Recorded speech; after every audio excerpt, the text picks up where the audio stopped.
सो hello बच्चों, this Pawan Suthar, I am a NEET UG biology educator. आप सभी को पता ही होगा हमारा जो गुजरात स्टेट बोर्ड का पेपर था, जो हमने 95 प्लस स्ट्रेटजी बनाई थी, वो हमारी सक्सेसफुल हो गई और हमारे सारे प्रेडिक्शंस ऑलमोस्ट राइट थे। स्टेट बोर्ड हमने क्या कर दिया, सुपर हिट कर दिया। अब हमारी बारी है central board, that is CBSE class 12 biology paper की प्रेडिक्शंस की। तो मैंने CBSE 2026 के पेपर्स को बहुत ही 5 साल के पेपर्स को बहुत ही थॉरली एनालाइज़ किया। बहुत ही साइंटिफिक रिसर्च करने के बाद हमने क्या किया, एक पर्टिकुलर प्रिडिक्शंस निकाले।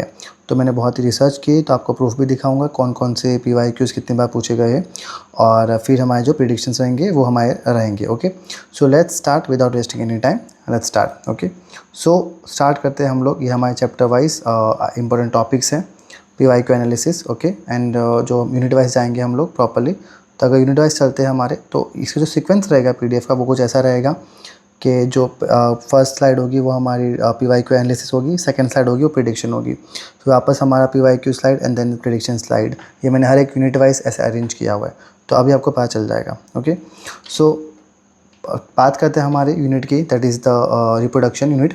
उसमें बात किया जाए हमारा SRFP, that is sexual reproduction flowering plant. इस आप ध्यान से देखिए, डबल फर्टिलाइजेशन, एम्ब्रियो सैक और एपोमिक्सिस, इन सब के ऊपर क्वेश्चन आए हुए 2020 में, 21, 23, 24 एंड 25 में।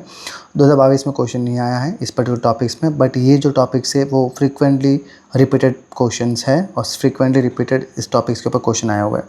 ओके, तो SRFP पे हमें इस टॉपिक्स पे बहुत ज़्यादा ध्यान देना है। अगर बात करें हम ह्यूमन रिप्रोडक्शन की, तो ह्यूमन रिप्रोडक्शन में आपके पास menstrual cycle of course evergreen है। फिर आपके हार्मोनल मैप जितने भी थे, LH FSH के सारे जितने भी हार्मोन्स के कंट्रोल वगैरह थे, spermatogenesis and oogenesis and then placenta के बाद जितने भी हार्मोन्स वगैरह आपके प्लेसेंटा से रिलीज़ हुए वो सब कुछ। 20 में, 22 में, 23 में एंड 25 में क्वेश्चंस आपके बैक टू बैक इसी टॉपिक से आए हुए हैं। दैन चलते हैं रिप्रोडक्टिव हेल्थ के पास। वहाँ पे आपको 8 टेक्निक्स मिल जाएगी। आपको पता ही है जिफ्ट, गिफ्ट, IODs के बारे में और एमनियोसेंटेसिस के बारे में आपके बैक टू बैक क्वेश्चंस आए हैं 21, 22, 24 और 25 में। तो ये बहुत ही मैंने थोड़ा रिसर्च की है, जहाँ से आपको मैं बता पा रहा हूँ कि ये सब क्वेश्चन, ये जो टॉपिक्स है इतनी बार फ्रिक्वेंटली रिपीट हुआ है। एंड देन हम चलते हैं हम लोग अब प्रिडिक्शंस के ऊपर। तो ये हो गया हमारा फर्स्ट यूनिट का एनालिसिस PYQ का। एंड अब चलते हैं हमारे प्रिडिक्शंस के ऊपर। तो अगर आप प्रिडिक्शंस के ऊपर जाते हो, तो मेरे प्रिडिक्शंस ये है SRFP के ऊपर, that is TS of anther. Anther की 4 लेयर्स होती है, you have very well know about this. And trick क्या थी हमारी लेयर्स के लिए, E²MT पता है आपको, एपिडर्मिस, एंडोथीसियम, ठीक है, मिडिल लेयर टेपेटम। ओके, तो E²MT के ऊपर आपकी पूरी ट्रिक बताई थी मैंने। 4 लेयर्स की, बाकी पोलन ग्रेन का स्ट्रक्चर पूछा जाता है। एक्साइन टाइम के ऊपर क्वेश्चन बन जाएंगे। माइक्रोस्पोरेंसिस, मेगास्पोरेंसिस छोड़ना ही नहीं है। मेगास्पोरेंसिस क्वेश्चन है, चांसेस है इस बार हाईली कि पूछा जा सकता है क्वेश्चन। देन चलते double fertilization, of course triple fusion आपका वही डबल फर्टिलाइजेशन है, जहाँ पे प्रोसेस और सिग्निफिकेंस पूछा जा सकता है। 7 सेल्ड 8 न्यूक्लिएटेड, बार बार बोलूँगा, 7 सेल्ड 8 न्यूक्लिएटेड एम्ब्रियो से क्वेश्चन पूछा जाता है।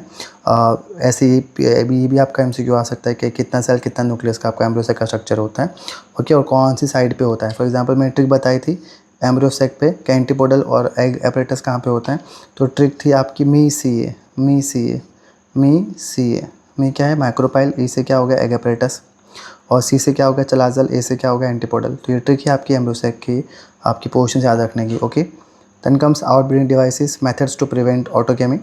Okay, and then apomixis and polyembryony, ये टॉपिक्स भी आपके एक बार IMP देख लेना। देन चलते ह्यूमन रिप्रोडक्शन, आपका भी बताया मैंने, स्पर्मेटोजेनेसिस, oogenesis के ऊपर आपने देखा अभी क्वेश्चन बैक टू बैक आए हुए हैं। Hormonal control of menstrual cycle के बारे में बात करेंगे। फिर LH और FSH के जो रोल होते हैं, मेल वाइज और फीमेल वाइज, दोनों आपके पढ़ के जाने हैं। देन कम्स ह्यूमन स्पर्म का स्ट्रक्चर, डायग्राम्स बहुत ही इंपॉर्टेंट है ह्यूमन रिप्रोडक्शन में से। ग्राफिन फॉलिकल का स्ट्रक्चर्स, प्लेसेंटा का फॉर्मेशन एंड देन एंडोक्राइन के टिश्यू, अभी बताया आपको मैंने HCG HPL, एक बार आपको देख के चले जाना है। और ह्यूमन रिप्रोडक्शन SRFP के डायग्राम बहुत सारे, तो ट्राई करना। मैंने डायग्राम के ऊपर अलग से GACB के ऊपर भी वीडियोस बनाई थी, तो वो एक बार आप देख लेना।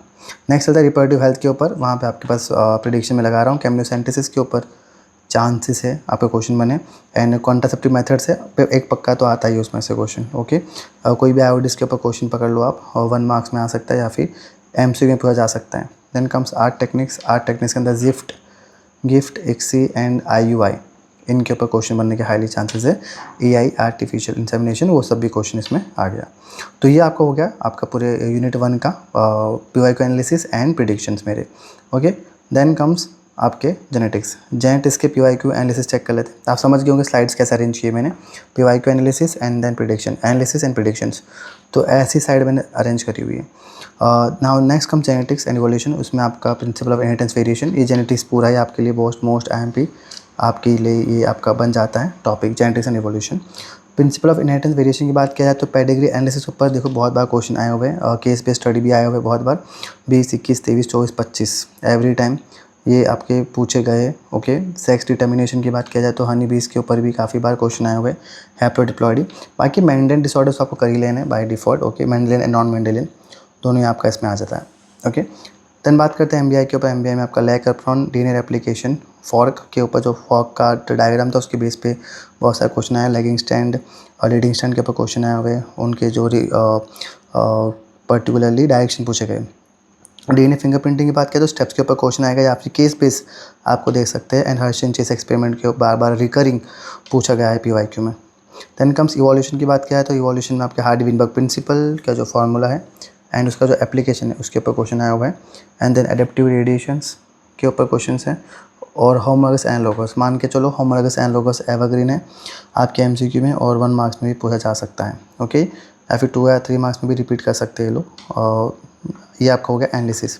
अब चलते हैं प्रेडिक्शंस। प्रेडिक्शन मेरे क्या बोलते हैं, principal of inheritance and variation में आपको इनकम्प्लीट डोमिनेंस करना है, को डोमिनेंस करना है। ठीक है, इनकम्प्लीट में एग्जांपल आपका स्नैपड्रैगन वगैरह था और को डोमिनेंस में आपका एग्जांपल था ABO blood group. Okay, AB blood group होता है एक्चुअली को डोमिनेंस में, बट आपके NCERT में ABO पूरा दे के रखा हुआ है।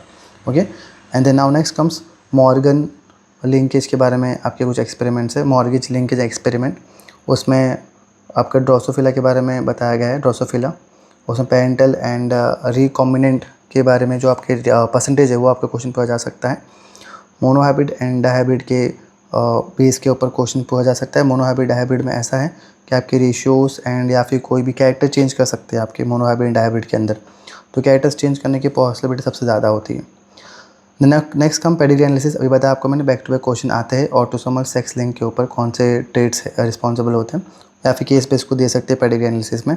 सेक्स डिटर्मिनेशन हनी बीज हैप्लोडिप्लॉइडी क्वेश्चन आता है। मेंडेलियन डिसऑर्डर्स कोई भी क्वेश्चन आ सकता है। इस बार GACB में भी क्वेश्चन आया था PKU के ऊपर एंड देन हीमोफीलिया के ऊपर क्वेश्चन आया हुआ था मेंडेलियन डिसऑर्डर से। Okay, and next comes MBI की बात कर लेते हैं। तो MBI की बात करें तो सर्च फॉर जेनेटिक मटेरियल, जितने भी एक्सपेरिमेंट है ग्रिफिथ के, हर्शिनचेस के एंड एवरी मैक्लॉयड मैकार्टी, जितने भी एक्सपेरिमेंट्स हैं ये सारे एक्सपेरिमेंट्स के ऊपर क्वेश्चंस आते हैं और इस बार भी आ सकता है। नेक्स्ट कम्स न्यूक्लियोसोम का स्ट्रक्चर्स, आपका पर्टिकुलर न्यूक्लियोसोम का स्ट्रक्चर पूछ सकते हैं कि इस पर्टिकुलर न्यूक्लियोसोम को ऑक्टामर क्यों बोलते हैं, वही मैंने बताया हुआ है कई बार बच्चों को। DNA रेप्लिकेशन फोक के ऊपर क्वेश्चन आता है। ट्रांसक्रिप्शन यूनिट में आपका रेप्लिकेशन, ट्रांसक्रिप्शन, ट्रांसलेशन, आप ये मान के चलो कि 100% चांसेस है कि इसमें क्वेश्चन पूछा जाता है। उसमें आपकी फिर पोस्ट ट्रांसक्रिप्शन मॉडिफिकेशन के ऊपर क्वेश्चन पूछा जाता है, जो यूकेट्स के फीचर्स हैं। ओके, एक्सॉन इंट्रॉन स्प्लाइसिंग, ये सब आपके क्या हो जाते हैं, पोस्ट ट्रांसक्रिप्शनल मॉडिफिकेशन, तो ये आपके सिर्फ यूकेट्स के फीचर है। देन कम्स लैक अपरॉन के डायग्राम से क्वेश्चन पूछा जाता है। बाकी जो स्ट्रक्चरल जीन थे ZYA मैं बच्चों को सिखाता हूँ क्या आपको याद रखना है, पीपोजोया, ये आपके सीक्वेंस होते हैं। ओके, बाकी ZYA जो होता है आपका स्ट्रक्चरल जीन होता है, जहाँ से आपके क्या निकलते हैं, एंजाइम्स वगैरह निकल रहे थे, तो वहाँ से क्वेश्चन बनता है MCQ में, लेबलिंग में या फिर डायग्राम्स बेस्ड क्वेश्चन आ सकते हैं। DNA फिंगरप्रिंटिंग के स्टेप्स एंड एप्लीकेशंस के ऊपर क्वेश्चन आएंगे। DNA फिंगरप्रिंटिंग मान के चलो केस पे स्टडी एक्सपेक्ट कर सकते हो आप, वहाँ से क्वेश्चन बनेगा। Okay, then comes evolution, adaptive radiations, IMB है डार्विन फिंचेस के, आपको पता होगा Darwin finches and Australian marsupial के ऊपर आपके प्रॉपर वो जो टेबल था इवोल्यूशन का वो देख के चलना है। यहाँ पे प्रेसेंटल ऑस्ट्रेलियन मार्सुपियल वो प्रॉपर देख के जाना है, PYQ वहाँ से आएगा और आया भी है और आगे क्वेश्चन भी आएगा। होमोलॉगस एनालॉगस की बात किया तो कन्वर्जेंट डाइवर्जेंट आपको याद रखना है। काफ़ी बच्चे कंफ्यूज होते हैं कि सर होमोलॉगस में आपका डाइवर्जेंट कौन सा है, कन्वर्जेंट कौन सा है, तो ये ट्रिक क्या सिखाई थी मैंने, HDAC, इसका मतलब क्या होता है, that homologous divergent analogous convergent, तो ये आपका ऐसा बन सकता है। हार्डी-विनबर्ग की बात किया जाए तो फैक्टर्स अफेक्टिंग इक्विलिब्रियम, आपको याद रखना है कौन कौन से फैक्टर्स है जो इफेक्ट करता है और कौन कौन से फैक्टर्स है जो उसको फेवर करते हैं, ये भी क्वेश्चन आ सकता है। फॉर्मूला है p² + 2pq + q² = 1 वाला आपका p + q का होल स्क्वायर। ह्यूमन इवोल्यूशन की बात किया है तो brain capacities and sequence of ancestors आ सकते हैं। अब भाई ह्यूमन इवोल्यूशन को भी मैंने बहुत ही ट्रिक सिखाई थी कि अगर आपको ह्यूमन इवोल्यूशन याद रखना है तो आपको ट्रिक क्या याद रखनी है, ट्रिक ये थी आपकी, दैट इज़ पर्टिकुलरली, कहीं पे अपनी जगह खाली हो तो वहाँ लिख देते हैं अपने। ओके, दैट ट्रिक बताई थी मैंने आपको, बोले इवोल्यूशन ऑफ ह्यूमन की। तो उसमें आप देखा जाए तो मैंने बताया था आपको, ट्रिक होती है याद रखने की, दैट डॉक्टर स्नेहा याद रखना आपको, डॉक्टर SNEHA। तो यहाँ पे हो गया आपका Dryopithecus, Ramapithecus, Australopithecus, Homo habilis, Homo erectus, Neanderthal man and Homo sapiens. तो ये ट्रिक होती है आपको सारी इवोल्यूशन ऑफ मैन ऐसे सीक्वेंस में आपको याद रखने की ट्रिक होती है, पता होना चाहिए। ये मैंने ट्रिक्स बहुत बार सिखाई भी है। ओके, देन नेक्स्ट कम चलते हैं, इवोल्यूशन की बात हो चुकी, तो आपका यूनिट 2 भी आपने उड़ा दिया, सबसे मोस्ट IMP यूनिट्स आपने उड़ा दिए, आपने रिप्रोडक्शन उड़ा दिया, ठीक है, आपने जेनेटिक्स उड़ा दिया। तो ये सब कुछ मोस्ट IMP आपके यूनिट्स उड़ा दिए आपने। Okay, next comes biology human welfare. अब ह्यूमन वेलफेयर की बात किया तो उसमें आपके पास HHD है, ह्यूमन हेल्थ एंड डिजीज़, उसमें आपके लाइफ साइकिल ऑफ प्लाज्मोडियम के बारे में इस बार भी GSEB में क्वेश्चन आया था। ओके, पूरा आपका डायग्राम बेस्ड। एंटीबॉडी स्ट्रक्चर भी IMP है, और ये भी क्वेश्चन आया था एड्स के ऊपर। ओके, एड्स HIV साइकिल, आपका एप्लीकेशन ऑफ रेट्रोवायरस के ऊपर आपका जो चार्ट है वो डायग्राम है पूरा, वो भी आ सकते हैं 20, 22, 23 शोज में क्वेश्चन देखो बहुत बार पूछे गए। माइक्रोब्स की बात करें तो STP है जो sewage treatment plant, primary secondary treatment 21, 23, 24, 25 में again back to back question आए। बायोगैस प्लांट, बायो फर्टिलाइजर के ऊपर बैक टू बैक क्वेश्चन आए। ओके, तो ये आपके एनालिसिस हो गए। और अगर बात करें प्रिडिक्शन की, तो उसमें मैं मान के चल रहा हूँ life cycle of Plasmodium again पूछा जाएगा। मलेरिया पैरासाइट, या तो आपका लाइफ साइकिल ऑफ प्लाज्मोडियम पूछ लेंगे 4-5 मार्क्स में, या आप एप्लीकेशन ऑफ रेट्रोवायरस पूछ लेंगे, ठीक है। और इसके बेस पे केस पे स्टडी भी दे सकते हैं, लेकिन मैं मान के चलाऊँ कि थियरी बेस्ड ही आएगा इस पर।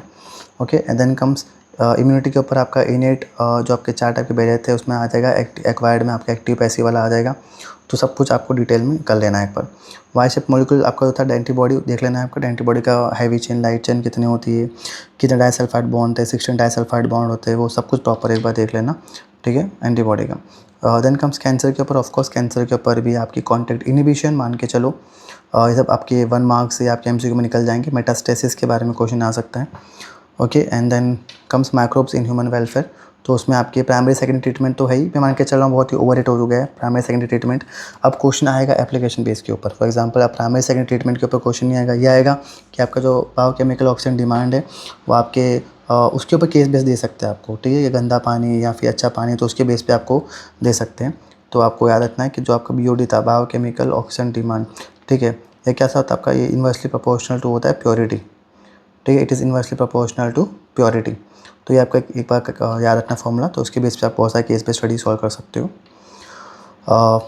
देन कम्स रोल ऑफ फ्लॉक्स वगैरह, ये सब क्वेश्चन पूछेंगे, मैंने कहा ना एप्लीकेशन बेस्ड क्वेश्चन पूछेंगे कि फ्लॉक्स के रोल क्या होते हैं। Then comes bio control agent, उसमें बेसिस थुरिनचिनसिस जो आपके बायोटेक में भी आते हैं, न्यूक्लियोपॉली हाइड्रोवायरस, ऐसे ऐसे क्वेश्चन, ऐसे आपके वर्ड्स पकड़ेंगे जो बच्चे हमेशा उसको मिस कर जाएंगे। तो ये सब आपको ध्यान से एक बार वर्ड्स के या जितने माइक्रोब से इनके फंक्शन देख लेने हैं और वर्ड्स को अच्छे से पढ़ लेने का, और या फुल फॉर्म भी आ सकता है। माइक्रोब से बायो फर्टिलाइजर, उसमें माइकोराइजा है, ऑस्ट्रेटेरिया है, एनेबिना है, उसके बारे में आपके आ जाएंगे। फ्री लिविंग है कि नाइट्रोजन फिक्सिंग कि आपके क्या है, इसके ऊपर MCQs 100% चांसेस है बनेंगे। ये प्रिडिक्शन मेरे माइक्रोबायोलॉजी इन वेलफेयर की। देन चलते हैं बायोटेक। बायोटेक में चलते हैं आपका नेक्स्ट अगेन मोस्ट IMP है। प्रिंसिपल एंड प्रोसेस की बात करते हैं, वहाँ पे आपके पास PCR, gel electrophoresis extraction enzyme, back to back question, favourite question है 20, 21, 22, 24 और 25 में बैक टू बैक क्वेश्चन आया हुआ इसके ऊपर। And then comes biotech in application में आपके आ जाएंगे PBR322, plasmid, ion interference, PT cotton, human insulin, ये सारे के सारे आपके IMP रहेंगे। प्रिडिक्शन क्या बोलता हूँ मैं बायोटेक के अंदर, मैं मान के चला हूँ रिस्ट्रिक्शन एंजाइम के ऊपर वापस क्वेश्चन आएंगी। नॉमेनक्लेचर एंड रिकॉग्नाइजिंग सीक्वेंस के ऊपर क्वेश्चन आ सकता है, GATA-C, GATTC, ठीक है, GATA-C के ऊपर क्वेश्चन आ सकता है। क्या आपके सीक्वेंस के बारे में क्वेश्चन बताओ, सीक्वेंस के ऊपर क्वेश्चन आ सकता है EcoR1 के। ओके, देन कम्स पैरेंड्रोमिक सीक्वेंस की बात करें तो DNA की, तो पैरेंड्रोमिक सीक्वेंस क्या होता है 1 मार्क्स में, या फिर आपका आ सकता है MCQ में। PBR322 vector, very very important भाई, ये मान के चलो PBR322 वेक्टर के ऊपर या तो आपको MCQ में दे देगा मार्क्स, या आपके 3 या 4 मार्क्स में आपको मार्क्स दे देगा भाई। सिंपल सी बात है, मैंने बहुत ही ईजी ट्रिक सिखाई थी। PBR322 की बात की जाए तो यहाँ पे आपका टेट्रासाइक्लिन था, यहाँ पे एम्पिसिलिन था। मैं आपको ट्रिक सिखाई थी क्या, कि पिप पिप हॉर्न बजाओ, पिप पिप, तो मतलब PVU1, यहाँ पे आपका आ जाएगा PST1। अब हॉर्न कोई बजा रहा है तो आप उसको बस करोगे, ये सुनो, तो यहाँ पे आ जाएगा आपका BAM H1, और यहाँ पे आ जाएगा आपका SAL1। तो ये होगा आपका बस हो गया, पीप पीप बस हो गया, और यहाँ पे आपके 3 साइड थी, ठीक है, दैट इज़ आपका इको कार हिंदुस्तान की ये ट्रिक सिखाई थी मैंने। EcoR1, Hind 3 and then CLA 1, तो 113 क्योंकि 1 आगे है एंड देन 3 पीछे है।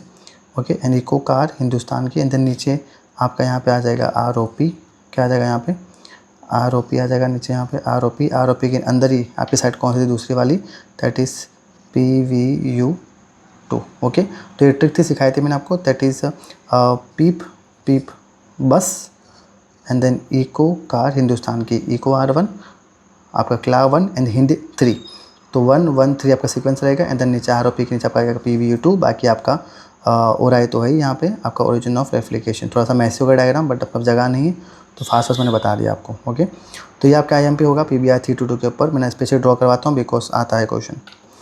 नेक्स्ट चलते हैं आपके पास ओराई की साइड वगैरह बता दिया, जेलेटोफोसिस PCR मान के चलो, ये आपके वो मोस्ट रिपीटेड क्वेश्चन से आते ही है, उसमें से स्टेप्स आ सकता है आपके DAE, सिंपल सिखाया था मैंने, DAE राइट, ठीक है। BAE जो होता है इसको मान लो क्रॉस के एग्जाम के बाद उसको मैसेज कर देना। BAE को याद नहीं रखना, आपको रखना है DAE, destination annealing and extension.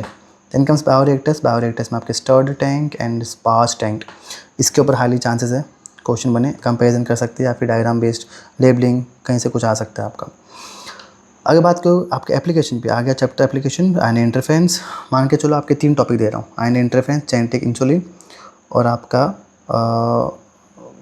ठीक है जीन थेरेपी भी आपका आ सकता है। ओके, या फिर BT कॉटन लिख दो यहाँ पे, BT कॉटन भी लिख सकते हो, वो तो हालांकि PYQ में मैंने बताया हुआ BT कॉटन भी IMP है। तो ion interference, insulin and BT cotton, ये 3 चांसेस है कि आपके एक कोई पूछा जा सकता है आपके 3 मार्क्स में या फिर 4 मार्क्स में। ओके, या फिर 2 मार्क्स में भी आ सकता है। तो आयन इंटरफेरेंस में आपको पता है आपको मेलोडोजन इनकॉग्निशा की बात करते हैं हम लोग। ओके, मेलोडोजन इनकॉग्निशा की बात करेंगे, मैकेनिज्म आपको बताना है आयन इंटरफेरेंस का। फिर इंसुलिन की बात करते हो तो आपका HN BHN एलिलिन जो दिया था। जीन थेरेपी की बात करते तो ADA की डेफिशिएंसी के बारे में पूरा केस स्टडी आ सकता है, adenosine deaminase. Then comes transgenic animal, तो उसमें रोसी द काऊ या फिर बायोपायरेसी के ऊपर बासमती वाला केस पूरा आपका आ सकता है। और रोसी काऊ में आपको आ रहता है। मिल्क की बात किया है तो अल्फा लैक्टोएल्ब्यूमिन आपका पर्टिकुलर न्यूट्रिएंट के लिए होता है, एंड देन अल्फा 1 एंटीट्रिप्सिन में कंफ्यूज कर सकते हैं आपको, अल्फा लैक्टोएल्ब्यूमिन अलग है, अल्फा 1 एंटीट्रिप्सिन अलग है। Alpha 1 antitrypsin is for the cure of emphysema, understood. Next चलते हैं इकोलॉजिक यूनिट के ऊपर, बहुत ही देखो थोरो रिसर्च किया है तो जाहिर सी बात थोड़ा सा टाइम कंज्यूमिंग है, पर मैंने बहुत ही थोरो रिसर्च करने के बाद ही बनाया हुआ है, तो हालांकि थोड़ा टाइम कंज्यूमिंग हो सकता है but I promise you that you will not regret it after watching it. Okay, then comes last आपका unit ecology, organism and population OP, and then comes OP के अंदर देखा जाए तो पॉपुलेशन इंटरेक्शन बाय एवरग्रीन है, mutualism ले लो, parasitism ले लो, ग्रोथ कर्व्स ले लो, ग्रोथ कर्व्स के ऊपर अलग से आपके टॉपिक है, तो ये आपका ग्रोथ कर्व्स का भी आ सकता है। मैक्सिमम PYQ रिपीट हुआ है 20, 23, 24, 25 में। Then comes ecosystem and biodiversity की बात किया है तो पूरा मैंने एक ही चैप्टर, दोनों चैप्टर एक में ही रख दिए। इकोसिस्टम बायोडाइवर्सिटी, उसमें आपकी पिरामिड्स के ऊपर क्वेश्चन आया हुआ है, एविल कॉर्टेट इन सिटू एक्स सिटू के ऊपर क्वेश्चन आया है, देख लो बैक टू बैक 21, 22, 24 एंड 25 में। ओके, तो यहाँ पे चांसेस हाई चांसेस है कि आपके 1 मार्क्स में ही बनने क्वेश्चन या फिर 2 मार्क्स में बन सकते हैं। प्रिडिक्शन क्या बोलते हैं मेरे इकोलॉजी के, मैं ये बोलता हूँ कि OP के अंदर आपके जो पॉपुलेशन इंट्रैक्शन है एक पक्का आएगा, पैरासिटिज्म, म्यूचुअलिज्म, कमेंसलिज्म एग्जाम्पल के साथ आ सकता है, या फिर मैथ द फॉलोइंग करवा देंगे, ये फेवरेट है उनका, कहीं ना कहीं कुछ ना कुछ से करा देंगे। ऊपर से पैरासिटिज्म में आपका खासकर ब्रूड पैरासिटिज्म, ये one of the most IMP करके जाना। पॉपुलेशन ग्रोथ कर्व की बात कर लेते हैं, उसमें आपका एक्सपोनेंशियल एंड लॉजिस्टिक, ऐसे लॉजिस्टिक को आपको वॉलहर्स्ट पर्ल इक्वेशन, ऐसे क्वेश्चन भी आ सकता है, वॉलहर्स्ट पर्ल इक्वेशन के ऊपर भी ऐसा क्वेश्चन बन सकता है। Then comes population density, population density में आपके पास ये फॉर्मूला है भाई, इस फॉर्मूला को जग जाहिरात पता है सबको, इसको बहुत अच्छे से दिमाग में रख लेना है, NT + 1 = NT + B + I - T + E, तो ये क्वेश्चन भी बन सकता है, फॉर्मूला पूछ लेंगे या फिर इसके बेस पे कुछ पूछ लेंगे आपको। देन कम्स इकोसिस्टम, इकोसिस्टम में आपके पास डिकम्पोजिशन है, डिकम्पोजिशन में आपके फैक्टर्स कौन सा अफेक्ट करते हैं, रेट को वाला आ सकते हैं, एंड 5 स्टेप्स, जो कौन से 5 स्टेप्स होते हैं मैं बताया था आपको, फरारी लेंगे, कार, हम। तो अब ये क्या सीक्वेंस हुआ, पवन से समझाओ, पवन से की ट्रिक है, that is fragmentation, leaching, catabolism, humification and mineralization. तो फरारी लेंगे, कार, हम, तो ये क्या है, ये आपके सीक्वेंस से ट्रिक्स है याद रखने की आपके डिकम्पोजिशन के स्टेप्स को। ओके, तो ये होगा आपका डिकम्पोजिशन के steps. Okay, and then comes ecological pyramids, pyramids के ऊपर क्वेश्चन बन सकता है, energy is always upright, biomass, in sea is inverted, ये यहाँ पे क्वेश्चन पूछते हैं, है ना। एनर्जी का जो पिरामिड होगा अपराइट रहेगा, बायोमास का इन्वर्टेड रहेगा, ये एमसीक्यू में पूछ सकते हैं आपको। या पिरामिड के ऊपर 2 मार्क्स में क्वेश्चन पूछ लेंगे, टाइप ऑफ पिरामिड बताओ। बायोडाइवर्सिटी कंजर्वेशन की बात करें तो आपकी इविल क्वाड्रेट आईएमपी है, इविल क्वाड्रेट पूछेंगे। ये पूछ सकते हैं कि 4 कॉज बताओ, 4 में से को 2 एक्सप्लेन करने लेंगे डिटेल में, या फिर 4 मार्क्स दे देंगे पूरा आपको कि इविल क्वाड्रेट समझाओ, या केस बेस दे सकते हो उसमें से। Okay, species area relationship most IMP आपका स्पीशी एरिया रिलेशनशिप आपका जेड स्लोप के बेस के ऊपर कुछ क्वेश्चन दे सकते हैं, आपकी केस एप्लीकेशन बेस्ड क्वेश्चन दे सकते हैं। Species area relationship Alexander von Humboldt नाम याद रखना साइंटिस्ट का। इन सिटू के ऊपर क्वेश्चन आ सकता है, हॉटस्पॉट होते हैं, बायोस्फीयर रिजर्व होते हैं इसके अंदर। एक्स सिटू के ऊपर क्वेश्चन आता है, उसमें क्रायो प्रिजर्वेशन आता है, टिश्यू कल्चर आता है, ये सब आपके इसके अंदर आता है। Okay, then come species area relationship बता चुका हूँ मैं, आपका पहले भी आ चुका है, सॉरी गलती से आई थिंक ये वापस रिपीट हो गया। ओके, तो ये आप एक बार देख लेना। ओके, हो गया डन, इतना आपका हो गया done. Okay, and then comes आपका ये हो गया हमारा प्रेडिक्शंस, लास्ट यूनिट था हमारा, प्रेडिक्शन ओवर हो गया। अब यहाँ तक हमारा प्रेडिक्शन डन हो गया। अब एक लास्ट एक समरी कर देता हूँ मैं कि इस बार मुझे क्या लगता है कि क्या क्या फोकस एरिया आपको रखना चाहिए। ऑफकोर्स सी बात है, जेनेटिक्स 20 मार्क्स का है, तो उसमें आपको रैंक मार्कर है, पता है आपको अच्छे से, रैंक मार्कर यूनिट है, तो अच्छे से आपको पढ़ना है इसमें। आप मान के चल सकते हो कि यहाँ पे कॉम्प्लेक्स 5 मार्कर के क्वेश्चन पूछे जाते हैं एमबीआई से, या फिर मेंटल डिसऑर्डर्स के ऊपर से, डीएनए फिंगरप्रिंटिंग, लैक ऑपेरॉन, या फिर मेंटल डिसऑर्डर के ऊपर केस बेस। 5 मार्क्स 4 मार्क्स मान के चलो यहाँ से आएगा। बायोटेक की बात करो, यहाँ पे क्या होता है, सीबीएसई जो होता है आपका डिफ़िकल्टी बढ़ा दी है यहाँ पे, ठीक है। तो ये आपका लॉजिक ढूंढेगा, focus on the logic behind the, for example hard tech के पीछे लॉजिक क्या है, जस्ट डेफिनेशन नहीं ढूंढेगा वो, अब एप्लीकेशन बेस्ड क्वेश्चन पूछेगा। रिप्रोडक्शन 16 मार्क्स का है, तो ऑफकोर्स डायग्राम बेस्ड क्वेश्चन है आपका, female reproductive system, male reproductive system, embryo sac, और रिप्रोडक्शन में जितना भी आ रहा है आपका HR, human reproduction, SRFP, sexual reproduction, flowering plant, जितने भी डायग्राम है सब अच्छे से करके जाना। Okay, then comes ecology. Ecology में आपके ऑफकोर्स एप्लीकेशन बेस्ड क्वेश्चन ज़्यादा आएंगे, यहाँ से भी बायोडाइवर्सिटी लॉस के ऊपर क्वेश्चन है। ओके, अब मुझे लगता है कि एक्सपेक्टेड पैटर्न क्या हो सकता है 2026 का। एक्सपेक्टेड क्वेश्चन क्या रहेंगे कि सेक्शन ए में मान के चल रहा हूँ कि लाइन बाय लाइन एनसीईआरटी इस बार पूछेगी। एनटीए हमेशा ट्राई करता है कि थोड़ा सा ना सीबीएसई एनटीए कुछ ना कुछ अलाइन करके चलते हैं हमेशा। ओके, तो सीबीएसई एनटीए थोड़ा सा मान के चलो कि अलाइन करके चलते हैं, तो एनसीईआरटी ज़रा फोकस करते हैं। So line by line NCERT पे फोकस करेंगे। माइक्रोब्स और रिप्रोडक्टिव हेल्थ चैप्टर है, जहाँ पे line by line NCERT focus करना है। 10 सेक्शन दिया आता है केस बेस, जहाँ पे आपका पेडिग्री एनालिसिस और बायोटेक एप्लीकेशन ये सब आ सकता है, बीटी कॉटन इंसुलिन वगैरह ऐसा आ सकता है केस बेस, ठीक है। डायग्राम की बात करें तो फिर एंटीबॉडी पढ़ के जाना, अच्छे से प्रैक्टिस करना है, पीबीआई 322 की, बायोगैस प्लांट की। बायोगैस प्लांट याद रखना आपके एमसीक्यू में भी आ सकता है, डायग्राम में भी आ सकता है, और 3 मार्क्स 4 मार्क्स के क्वेश्चन में भी आ सकता है। ओके, अब मैं प्रो टिप्स क्या है बाय पवन सर, अब प्रो टिप्स क्या दे रहा हूँ मैं, सुना ध्यान से। आपको डिफरेंस में बहुत ज़्यादा ध्यान देना है। डिफरेंस में अपने आप का मास्टर कर लो, master the difference, because CBSE loves comparison table, ठीक है। कंपैरिजन टेबल बहुत पसंद है उनको, स्पर्मेटोजेनेसिस, oogenesis का, एक्टिव पैसिव इम्यूनिटी, तो ये करके जाना है एक बार। फिर लेबलिंग इसकी ऑफकोर्स, अब देखो आप, मैं जैसा जो इंसान है जो भाई एकदम एस्थेटिक डायग्राम नहीं बनाता, ठीक है, बनाता हूँ लेकिन कभी कभी जब मूड होता भी। ओके, तो आर्टिस्टिक स्किल ना हो आपके पास, ठीक है, even if your drawing is an artistic, your labelling must be 100% accurate. मैं बच्चों को हमेशा बोलता हूँ कि भाई अपने सजाना नहीं डायग्राम को, एकदम ब्यूटीफुल डायग्राम नहीं बनाना है, अपने को क्या बनाना है, साइंटिफिक डायग्राम बनाना है। क्या बनाना है, साइंटिफिक डायग्राम बनाना है, कि भाई एक इंसान, एक ले पर्सन समझ पाए कि तुमने ये क्या लिखा है, लेबलिंग क्या है। तो मेन लेबलिंग का काम है, मोर देन एस्थेटिक आर्टिस्टिक, आपकी लेबलिंग के ऊपर फोकस करना। Next come the process flow. अब उसमें जो आपकी पीसीआर है, प्रोटीन सिंथेसिस है, वहाँ पे आप ट्राई करना है कि आप उसको फ्लो चार्ट से ज़्यादा समझाओ। ओके, डायग्राम बेस्ड प्रॉपर समझाओ उसको, एंड देन बिकॉज इससे क्या होगा, आपका टाइम बचेगा, and of course if you going to give you more marks then the long paragraph, तो उसको पैटर्न में आप समझा सकते हो। बाकी डीएनए फिंगरप्रिंटिंग के केस बेस पे आते हो तो भी आपको समझा सकते हो। सो बस यहाँ तक ही हमारी आज की स्लाइड थी। ये जो पीडीएफ है प्रॉपर एनालिसिस वाली, मैं अपने टेलीग्राम पे अपलोड कर दूंगा, और मैंने जेईसीबी का भी अपलोड किया, आप देख सकते हो प्रेडिक्शन मेरे कितने एक्यूरेट थे। तो इस बार भी हमने प्रेडिक्शन किया है सीबीएसई 2026 बायोलॉजी को लेके, तो आप भी देख लेना, लेट्स सी कितना अपना प्रेडिक्शन अपना राइट होता है। ओके, सो अपने मिलते हैं in our next section. All the best CBSE के बायोलॉजी के बच्चे, मैं मान के चल रहा हूँ कि आपका पेपर बहुत ही अच्छा जाएगा। 27 को पेपर है आपका, सो ऑल द बेस्ट। और जो भी डाउट्स वगैरह रहेगा आप मुझे क्वेश्चंस पूछ सकते हो, और पीडीएफ भेज दूँगा आपको टेलीग्राम चैनल पे। अगर आपको अच्छी लगा हो चैनल का जो भी मैं कंटेंट दे रहा हूँ, so please like share and subscribe. और ऐसे ही मैं आपके लिए वीडियोज़ डालता रहूँगा। गुड सेट की सीरीज़ भी चालू कर रहा हूँ बहुत जल्दी, और नीट की भी चालू कर रहा हूँ। सो मिलते हैं in our next section. Till then thank you so much, take care.